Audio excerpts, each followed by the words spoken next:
Yeah, all right. Whenever you're ready. All right, so Application Alley, episode 3, DIY edition.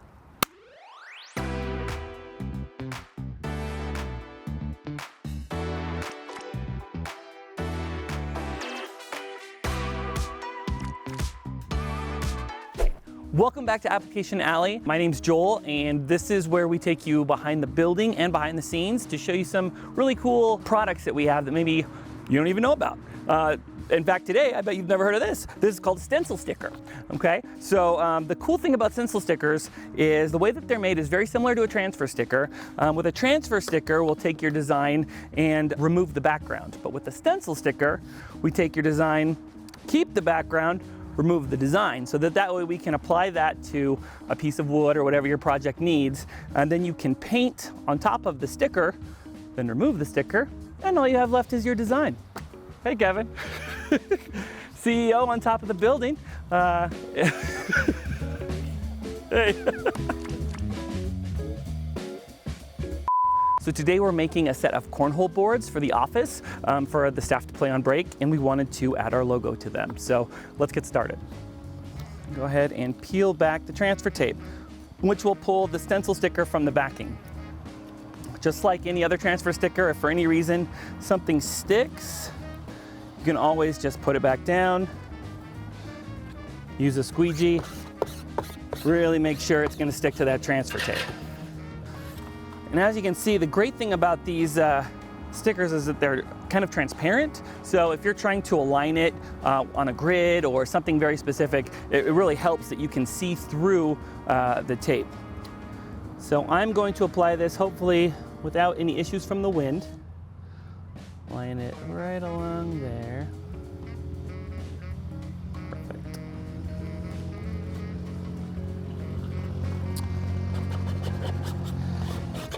If you don't have a squeegee, it's okay. You can just use a credit card. But if you want a squeegee, branded with carstickers.com, we do offer them online.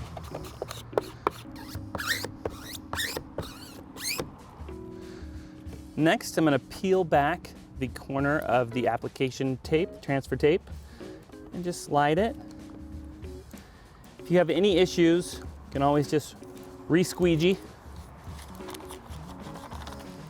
Now, because I'm going to use spray paint today and not a paintbrush, I'm going to apply some painter's tape around the edges just so that if I get a little sloppy, it doesn't affect the project.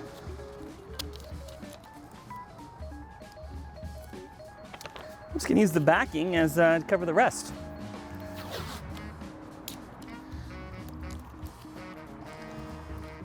Perfect.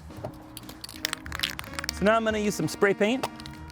Nice, even, steady stroke, so we don't want anything to puddle up there.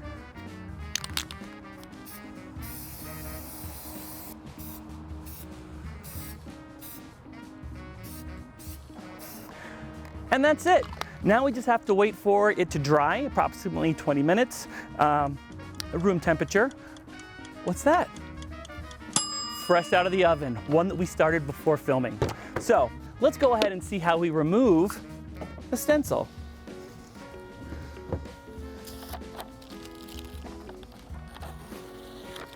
And now, let's kind of peel back the stencil sticker. The good thing about these is that the adhesive is fairly light. So it's strong enough to make sure that it doesn't flip up and then your design gets messed up, but light enough that it's easy to remove.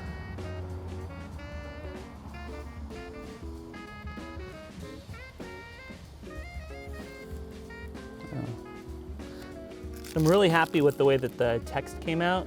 You can see that it's really sharp.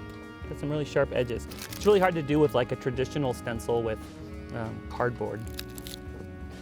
I'm just using my fingernail to pull back the stencil sticker, and assuming you give it enough time for the paint to dry, you don't have to worry about the paint being smeared or anything. Look at that, that turned out really good. As soon as the other one dries, we're gonna have a set and we'll get the whole staff out here to play.